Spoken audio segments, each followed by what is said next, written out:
एक आदर्श, एक चरित्र, एक कर्म जिसको हम धर्म मान लेते हैं। श्री राम जी, मैं कुछ दिनों पहले यहाँ आया था तो मैं माननीय प्रोफेसर विद्वानों से कहा था कि आप श्री राम राज्य के अवधारणा पर संगोष्ठी निबंध कराइए, किंतु बहुत वर्षों से प्रशासनिक सरकारी प्रक्रिया में कम्युनलिज्म भरा हुआ है। जबरन करेंगे तो क्या कहेंगे, वो करेंगे तो क्या कहेंगे, इनका विचार नहीं था। और भगवान राम की दया से मध्य प्रदेश सरकार ने इन लोगों को आदेश कर दिया कि पूरे मध्य प्रदेश में इस विषय पर ही बोला जाएगा और लिखा जाएगा। राम का चरित्र ही पढ़ा जाता है, ना श्री कृष्ण जी का चरित्र पढ़ा जाता और ना भगवान विष्णु का चरित्र पढ़ा जाता। जबकि श्री कृष्ण 16 गुण के थे और श्री राम जी 14 गुण के थे, है ना।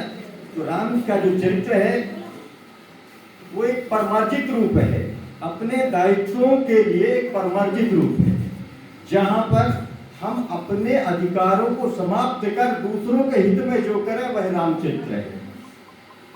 राम पृथ्वी में जब आए थे तो एक बालक के रूप में आए और जब अपग्रेड हुए, मनुष्य ईश्वर जो है मनुष्य को अपग्रेडेशन के लिए पृथ्वी पर पहुंचाता है। आप भी अपग्रेड होकर राम हो सकते हैं और उसे भगवान के रूप में स्वीकार किया जाता है। वह रामचरित्र का आप कंसेप्ट को पढ़िए।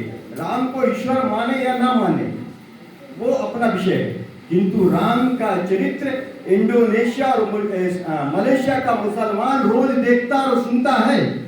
राम कौन है? राम, एक मां बोलती है कि पुत्र तुम वनवास जाओ, वो स्वीकार कर लेती। एक पत्नी शुभ जो एक राजकुमारी थी अपने पति के साथ जंगल में चली जाती है। एक भाई अपने पत्नी को त्याग कर अपने भाई के साथ चला जाता है। सबरी वहां इंतजार कर रही होती है कि प्रभु राम आएंगे। तब उनकी उम्र, जब उनके गुरु ने बताया था तो संभवतः वह बालकाल में थी सबरी। उनके गुरु जब जाने लगे क्योंकि उनको गुरु बहुत ज्यादा ईश्वरी हो गए थे तो उनको मृत्यु नहीं हो सकती थी। तो उन्हें बोला गया कि भाई आप छोड़ दो अपने आप को। तो सबरी बोले मैं अकेले कैसे रहूंगी। तो उनके गुरु उनके पैरों के नीचे आकर खड़े हो गए, मैं तो ऐसे ही जा रहा हूँ सबरी, तुम्हारे पास तो श्री राम आएंगे। वह नहीं मान रही थी और उसके मन में आया कि गुरु ने कहा है ऐसा होगा। रोज फूल बिछाती थी कई वर्षों तक, मतलब हजारों वर्षों की प्रतीक्षा हुई है उनके लिए। और हजारों वर्ष बाद एक विश्वास कि श्री राम उनके पास आए।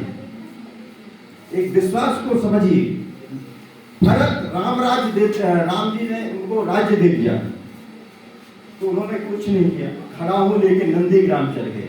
खड़ाहू का मतलब होता है एक संविधान या फॉलोइंग, जिसको हम कहते हैं ना पद चिन्ह। वो राम जी के पद चिन्ह को लेकर नंदीग्राम में, और उन्होंने वैसा ही शासन या अनुकूल परिस्थितियों का निर्माण किया।